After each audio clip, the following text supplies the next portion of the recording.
Hi, I am Kiran R, Assistant Professor, Srinarayana Institute of Technology, Adur. This is a video lecture of Fluid Machinery course for 4th semester Mechanical Engineering students.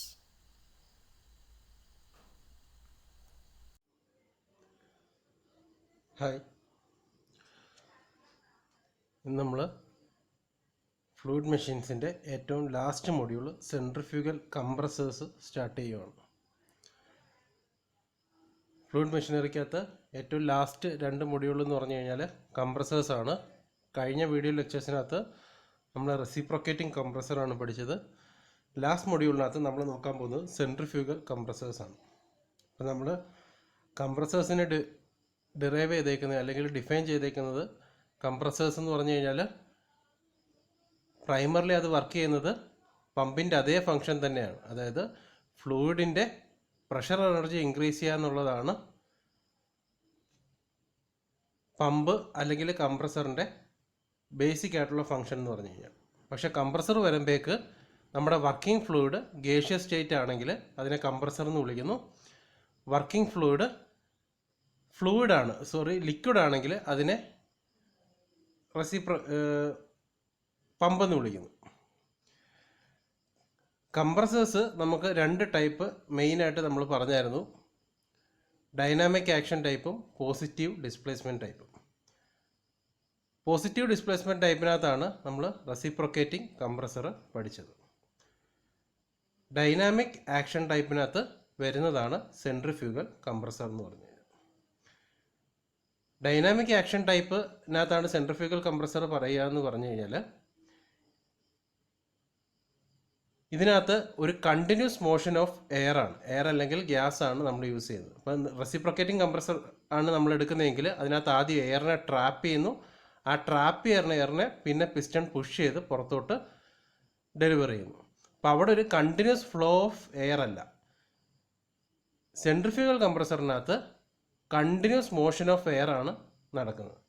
അപ്പം അതുകൊണ്ടാണ് അതിന് dynamic ആക്ഷനകത്ത് വരുന്നത് centrifugal compressor എന്ന് പറഞ്ഞു കഴിഞ്ഞാൽ. Centrifugal കംപ്രസറിൻ്റെ working centrifugal പമ്പിൻ്റെ വർക്കിങ്ങിന് similar ആണ്. അതേ രീതിയിലാണ് സെൻട്രിഫ്യൂഗൽ കംപ്രസറും വർക്ക് ചെയ്യുന്നത്. അപ്പോൾ ഇത് ഒരു സെൻട്രിഫ്യൂഗൽ കംപ്രസറിൻ്റെ ജസ്റ്റ് ഞാനൊരു സ്കീമാറ്റിക് ഡയഗ്രം വരച്ചേക്കുവാണ്. നമ്മളൊരു സെൻട്രിഫ്യൂഗൽ കംപ്രസർ പറയുമ്പോൾ അതിന് മെയിനായിട്ട് 3 പാർട്സാണുള്ളത്. ഒന്ന്, ഫസ്റ്റ് വൺ അതിൻ്റെ ഇമ്പല്ലറാണ്. Impeller, second one diffuser, last one casing. ഇങ്ങനെ 3 മെയിൻ പാർട്സാണുള്ളത്. Impeller, diffuser, casing. ഇനി ഇമ്പല്ലറാണ് അതിൻ്റെ റോട്ടർ എന്ന് പറഞ്ഞു കഴിഞ്ഞാൽ, അതായത് റൊട്ടേറ്റ് ചെയ്യുന്ന പാർട്ടാണ് ഇമ്പല്ലർ എന്ന് പറഞ്ഞു കഴിഞ്ഞാൽ. നമ്മൾ പമ്പിനകത്ത് പറഞ്ഞ കണക്ക് തന്നെ ബ്ലേഡ്സ് ആണ് റൊട്ടേറ്റ് ചെയ്യുന്നത്. നമ്മൾ കൊടുക്കുന്ന ഇലക്ട്രിക് മോട്ടറിൻ്റെ ഷാഫ്റ്റ് ഇമ്പല്ലറുമായിട്ടാണ് കണക്ട് ചെയ്തിരിക്കുന്നത്. അപ്പോൾ ഷാഫ്റ്റ് ഇലക്ട്രിക് മോട്ടറിനകത്ത് കറണ്ട് കൊടുക്കുമ്പോഴേക്ക് ഷാഫ്റ്റ് റൊട്ടേറ്റ് ചെയ്യും. ഷാഫ്റ്റ് റൊട്ടേറ്റ് ചെയ്യുമ്പോഴേക്ക് ഇമ്പല്ലറും റൊട്ടേറ്റ് ചെയ്യും. ഇനി ഇമ്പല്ലറിൻ്റെ അറേഞ്ച്മെൻറ്റ് എന്ന് പറഞ്ഞു കഴിഞ്ഞാൽ ബ്ലേഡ്സിൽ നിന്ന് നിങ്ങൾ ഉദ്ദേശിക്കേണ്ടത് കയറി വരുന്നത് ആക്സിയലി ആണ് കയറി വരുന്നത് ആക്സിയലി ആണ് കയറി വരുന്നത്, ഇറങ്ങിപ്പോകുന്നത് റേഡിയലി ആണ്. അപ്പോൾ അത് മനസ്സിലാക്കേണ്ടത് ആക്സിയലി കയറിപ്പോകാമെന്ന് പറഞ്ഞു കഴിഞ്ഞാൽ, ഫോർ എക്സാമ്പിൾ നമ്മൾ പാട്ടൊക്കെ കേൾക്കുന്ന CD ഉണ്ടല്ലോ, CD. അപ്പോൾ അത് എൻ്റെ ഫേസിന് നേരെ ഞാൻ വെക്കുവാണെങ്കിൽ CD നമ്മൾ കമ്പ്യൂട്ടറിനകത്ത് ഇട്ട് കൊടുക്കാൻ വേണ്ടി ഒരു സർക്കിൾ, നടുക്കൊരു സർക്കിൾ ഉണ്ടല്ലോ, ആ സർക്കിൾ വഴി, അതാണ് ഇമ്പല്ലറിൻ്റെ സെൻറ്റർ എന്ന് പറഞ്ഞത്. ആ സെൻറ്റർ വഴി കയറി വരുന്നു.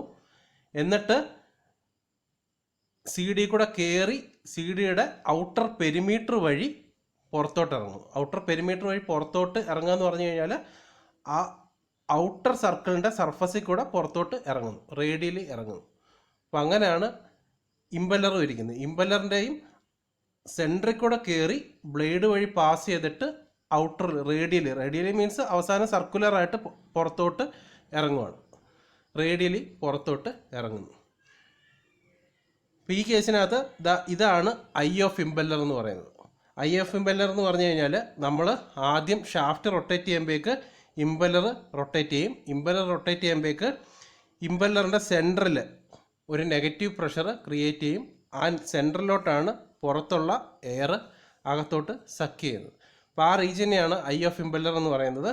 ഐ ഓഫ് ഇമ്പല്ലർ വഴി കയറിയിട്ട് ഇത് ഇങ്ങനെ കയറുന്നു. ഈ പേന അകത്തോട്ട് കയറുന്ന പോലെ ഇങ്ങനെ കയറുന്നു. ഇങ്ങനെ കയറിയിട്ട് ബ്ലേഡ് വഴി പാസ് ചെയ്തിട്ട് ബ്ലേഡ് വഴി ഇങ്ങനെ പോയിട്ട് ഇങ്ങനെ റേഡിയലി പുറത്തോട്ട് ഇറങ്ങുന്നു. റേഡിയലി പുറത്തോട്ട് ഫ്ലോ ചെയ്യുന്നു. അപ്പം അങ്ങനെയാണ് ഇമ്പല്ലറിൻ്റെ വർക്കിംഗ് എന്ന് പറഞ്ഞു കഴിഞ്ഞാൽ. അപ്പം സെൻട്രിഫ്യൂഗൽ കംപ്രസർ എന്നാണ് പറഞ്ഞിരിക്കുന്നത്. അപ്പോൾ ഇമ്പല്ലർ റൊട്ടേറ്റ് ചെയ്യുമ്പോഴേക്ക് ഇമ്പല്ലറിനകത്തോട്ട് കയറി വരുന്ന എയറും റൊട്ടേറ്റ് ചെയ്യും. എയർ റൊട്ടേറ്റ് ചെയ്യുമ്പോഴേക്ക് റൊട്ടേഷൻ മോഷൻ കാരണം അതിനകത്ത് ഒരു സെൻട്രിഫ്യൂഗൽ ഫോഴ്സ് ആക്ട് ചെയ്യും. സെൻട്രിഫ്യൂഗൽ ഫോഴ്സ് കാരണം ഈ എയറിന് കയറി വന്ന എയറിൻ്റെ പ്രഷറും കൂടും, വെലോസിറ്റിയും കൂടും. സെൻട്രിഫ്യൂഗൽ ഫോഴ്സിൻ്റെ ഇക്വേഷൻ നിങ്ങൾക്കറിയാം, mv²/2 എന്നാണ് അല്ലേ. mv²/2 എന്നാണ്. അപ്പോൾ ആ ഇക്വേഷനകത്ത് തന്നെ ഉണ്ട് വെലോസിറ്റി ഇൻക്രീസ് ചെയ്യും. ഇനി അതിന് കറസ്പോണ്ടിങ് ആയിട്ട് പ്രഷറും ഇൻക്രീസ് ചെയ്യും. ഇതിലെ കൂടെ പാസ് ചെയ്യുമ്പോൾ പ്രഷറും ഇൻക്രീസ് ചെയ്യും. എങ്ങനെ പ്രഷർ ഇൻക്രീസ് ചെയ്യുന്നതെന്ന് പറഞ്ഞു കഴിഞ്ഞാൽ അത് മനസ്സിലാക്കാൻ വേണ്ടി ഞാനൊരു ഗ്ലാസ്സിനകത്ത് വെള്ളം നിറച്ച് വെച്ചേക്കുവാണ്. എന്നിട്ട് ഞാൻ ഒരു സ്റ്റിക്ക് ഇട്ട് അതിനെ സ്റ്റിർ ചെയ്യുകയാണ്. സ്റ്റിർ ചെയ്തുകൊണ്ടിരിക്കുമ്പോഴേക്ക് നിങ്ങൾക്ക് മനസ്സിലാവും ആ നടുക്കത്തെ പോർഷനകത്ത് അല്ലെങ്കിൽ നടുക്ക് ഒരു ഡെപ്ത് ഉണ്ട്. മീൻസ് അകത്തോട്ടൊരു ഡിപ്പ് ഉണ്ടാവും. ആ ഗ്ലാസിൻ്റെ സർഫസിൻ്റെ അവിടുത്തെ വാട്ടർ കുറച്ച് ഹൈറ്റും ജനറേറ്റ് ചെയ്യും. അപ്പോൾ ആ ഹൈറ്റാണ് റൈസ് ഇൻ പ്രഷർ ഹെഡ് എന്ന് പറയുന്നത്. അപ്പോൾ നമുക്കറിയാം സെൻട്രിഫ്യൂഗൽ പമ്പാണെങ്കിലും സെൻട്രിഫ്യൂഗൽ കംപ്രസർ ആണെങ്കിലും അത് ഫോഴ്സ്ഡ് വോർട്ടെക്സ് ഫ്ലോ ആണ്. ഫോഴ്സ്ഡ് വോർട്ടെക്സ് ഫ്ലോ കാരണമാണ് അവിടെ റൈസ് ഇൻ പ്രഷർ ഹെഡ് ഉണ്ടാകുന്നത്. അപ്പം നമ്മൾ പറഞ്ഞത് ഇത്രയേ ഉള്ളൂ. ആദ്യത്തെ പാർട്ട് ഇമ്പല്ലറാണ്. ഇമ്പല്ലറിനകത്തോട്ട് എയർ കയറുന്നത് സെൻട്രൽ ആക്സിസിൽ കൂടെ കയറി റേഡിയലി പുറത്തോട്ട് ഇറങ്ങുന്നു. പുറത്തോട്ട് ഇറങ്ങുമ്പോഴേക്ക് ഇമ്പല്ലർ റൊട്ടേറ്റ് ചെയ്യുമ്പോഴേക്ക് എയറിന് കൈനറ്റിക് എനർജിയും ഉണ്ട്, പ്രഷർ എനർജിയും ഉണ്ട്. അപ്പോൾ നമ്മൾ കംപ്രസർ യൂസ് ചെയ്യുന്നത് നമ്മുടെ ഫ്ലൂയിഡിൻ്റെ പ്രഷർ എനർജി ഇൻക്രീസ് ചെയ്യാൻ വേണ്ടിയാണ് നമ്മൾ കംപ്രസർ യൂസ് ചെയ്യുന്നത്. അപ്പം നമുക്ക് വേണ്ടുന്നത് എന്താണ്, ഇപ്പം ഇവിടുന്ന് ഇമ്പല്ലറിൽ നിന്ന് പുറത്തോട്ട് പോയ എയറിന് കൈനറ്റിക് എനർജിയും ഉണ്ട്, പ്രഷർ എനർജിയും ഉണ്ട്. അപ്പം നമുക്ക് ഈ കൈനറ്റിക് എനർജിയെ കൂടി പ്രഷർ എനർജി ആയിട്ട് കൺവേർട്ട് ചെയ്യണം. അപ്പോൾ അതിനു വേണ്ടിയാണ് നമ്മൾ അടുത്ത പാർട്ട് ഡിഫ്യൂസർ ബ്ലേഡ്സ് യൂസ് ചെയ്യുന്നത്. അപ്പോൾ ഡിഫ്യൂസർ ബ്ലേഡ്സ് എന്ന് പറഞ്ഞു കഴിഞ്ഞാൽ സ്റ്റേഷനറി ബ്ലേഡ്സ് ആണ്. സ്റ്റേഷനറി ബ്ലേഡ്സ് ആണ്. അതായത് ഈ ഓരോ ബ്ലേഡും ഡിഫ്യൂസർ ബ്ലേഡ്സ് ആണ്. ഡിഫ്യൂസർ ബ്ലേഡ്സിൻ്റെ പ്രത്യേകത, രണ്ട് ബ്ലേഡ്സിൻ്റെ ഇടയിലുള്ള ഏരിയ എന്ന് പറഞ്ഞു കഴിഞ്ഞാൽ ഡൈവേർജിങ് ഏരിയ ആണ്. അത് അങ്ങോട്ട് എയർ പാസ് ചെയ്യും തോറും area of cross section increase ചെയ്ത് പോകും. Area of cross section increase ചെയ്ത് കഴിഞ്ഞാൽ വെലോസിറ്റി കുറയും. വെലോസിറ്റി കുറഞ്ഞു കഴിഞ്ഞാൽ പ്രഷർ എനർജി ഇൻക്രീസ് ചെയ്യും. അപ്പോൾ ഡിഫ്യൂസറിൻ്റെ മെയിൻ ഫംഗ്ഷൻ ബാക്കിയുള്ള കൈനറ്റിക് എനർജിയെ കൂടി പ്രഷർ എനർജി ആയിട്ട് കൺവേർട്ട് ചെയ്യുക എന്നുള്ളതാണ് ഡിഫ്യൂസറിൻ്റെ ഫംഗ്ഷൻ. ഇപ്പോൾ ഡിഫ്യൂസർ ഇപ്പോൾ കൈനറ്റിക് എനർജിക്കകത്ത് 50% കൈനറ്റിക് എനർജിയും 50% പ്രഷർ എനർജിയും ആണെങ്കിൽ അതിൻ്റെ കൈനറ്റിക് എനർജിയുടെ കുറച്ച് ഭാഗം കൂടി പ്രഷർ എനർജി ആയിട്ട് കൺവേർട്ട് ചെയ്യും. ഒരു 80% പ്രഷർ എനർജി, 20% കൈനറ്റിക് എനർജി. അങ്ങനെയാണ് ഇപ്പം ഈ ഡിഫ്യൂസറിൻ്റെ ഔട്ട്ലെറ്റിൽ ഇരിക്കുന്നത്. ഡിഫ്യൂസറിൻ്റെ ഔട്ട്ലെറ്റിൽ നിന്ന് പുറത്തോട്ട് ഇറങ്ങുന്നത് കേസിങ്ങിലോട്ടാണ്. കേസിങ്ങും ഡിഫ്യൂസറിൻ്റെ സിമിലർ ഫംഗ്ഷൻ തന്നെയാണ് ചെയ്യുന്നത്. കേസിങ്ങിൻ്റെയും ക്രോസ് സെക്ഷൻ നിങ്ങൾ നോക്കിയാൽ മതി. ക്രോസ് സെക്ഷൻ എന്ന് പറഞ്ഞു കഴിഞ്ഞാൽ increasing area of cross section ആണ്. Increasing area of cross section എന്ന് പറയുമ്പോഴേക്ക് ഇതിലെ ഫ്ലോ ചെയ്യുമ്പോഴേക്ക് ഏരിയ കൂടും, വെലോസിറ്റി കുറയും, പ്രഷർ ഇൻക്രീസ് ചെയ്യും. അപ്പോൾ നമുക്ക് ഔട്ട്ലെറ്റിൽ മാക്സിമം പ്രഷറിൽ എയറിനെ ഡിസ്ചാർജ് ചെയ്യാനായിട്ട് പറ്റും.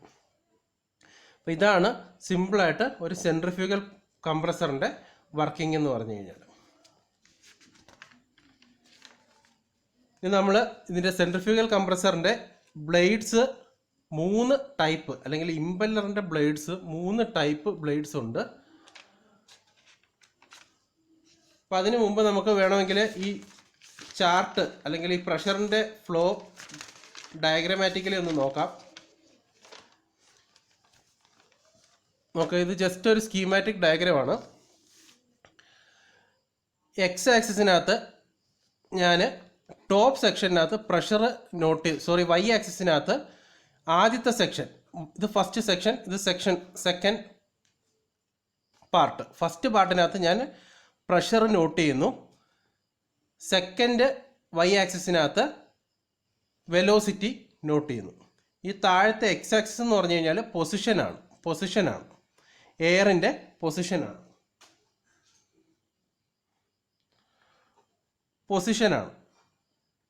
എയറിൻ്റെ പൊസിഷനാണ്. അപ്പം നമ്മുടെ കംപ്രസറിനകത്ത് സെൻട്രിഫ്യൂഗൽ കംപ്രസറിനകത്തോട്ട് സ്റ്റാർട്ട് ചെയ്യുവാണ്. അറ്റ്മോസ്ഫിയറിക് എയറിലാണ് ഇരിക്കുന്നത്. അത് നേരെ ആദ്യം എങ്ങോട്ടാണ് വരുന്നത്? ഇൻലെറ്റ് വഴി ഇമ്പല്ലറിനകത്തോട്ട് ഇൻലെറ്റിലോട്ട് കയറുന്നു, അല്ലെങ്കിൽ ഐ ഓഫ് ഇമ്പല്ലറിനകത്തോട്ട് നോസിൽ വഴി പുറത്തുനിന്ന് എയർ ഇൻലെറ്റിനകത്തോട്ട് കയറുന്നു. ഇൻലെറ്റിനകത്തോട്ട് കയറുമ്പോഴേക്ക് പ്രഷർ ഡിക്രീസ് ചെയ്യുന്നു, വെലോസിറ്റി ഇൻക്രീസ് ചെയ്യുന്നു. ആദ്യത്തെ സെക്ഷൻ. അത് കഴിഞ്ഞിട്ട് ഇമ്പല്ലറിനകത്ത് എയർ റൊട്ടേറ്റ് ചെയ്യുവാണ്. എയർ റൊട്ടേറ്റ് ചെയ്യുമ്പോൾ എന്താ പറ്റും? റൊട്ടേറ്റ് ചെയ്യുമ്പോഴേക്ക് സെൻട്രിഫ്യൂഗൽ ഫോഴ്സ് കാരണം വെലോസിറ്റി ഇൻക്രീസ് ചെയ്യും, പ്രഷറും ഇൻക്രീസ് ചെയ്യും. നമ്മൾ അതിൻ്റെ റീസൺ പറഞ്ഞു. സെൻട്രിഫ്യൂഗൽ ആക്ഷൻ കാരണം പ്രഷറും ഇൻക്രീസ് ചെയ്യുന്നുണ്ട്, വെലോസിറ്റിയും ഇൻക്രീസ് ചെയ്യുന്നുണ്ട്. ഇപ്പോൾ ഇമ്പല്ലർ കഴിഞ്ഞിട്ട് അടുത്തത് ഡിഫ്യൂസർ എന്ന് പറഞ്ഞ സെക്ഷനാണ്. ഡിഫ്യൂസറിനകത്ത് എന്തുവാണ് നടക്കുന്നത്? ഡിഫ്യൂസറിനകത്ത് area of cross section increase ചെയ്യുമ്പോഴേക്ക് വെലോസിറ്റി ഡിക്രീസ് ചെയ്യും. വെലോസിറ്റി ഡിക്രീസ് ചെയ്യുമ്പോഴേക്ക് ഇവിടെ പ്രഷർ ഇൻക്രീസ് ചെയ്യും. അതേപോലെ തന്നെ കേസിങ്ങിനകത്ത് area of cross section decrease ചെയ്യുമ്പോഴേക്ക് വെലോസിറ്റി ഡിക്രീസ് ചെയ്യും, പ്രഷർ ഇൻക്രീസ് ചെയ്യും. അപ്പോൾ ഇങ്ങനെ ഒരു ചാർട്ട് വെച്ചും നമുക്ക് അതിൻ്റെ പ്രഷറിൻ്റെയും വെലോസിറ്റിയുടെയും ചേഞ്ചസ് ഓരോ സ്റ്റേജസിനകത്ത് നോക്കാം.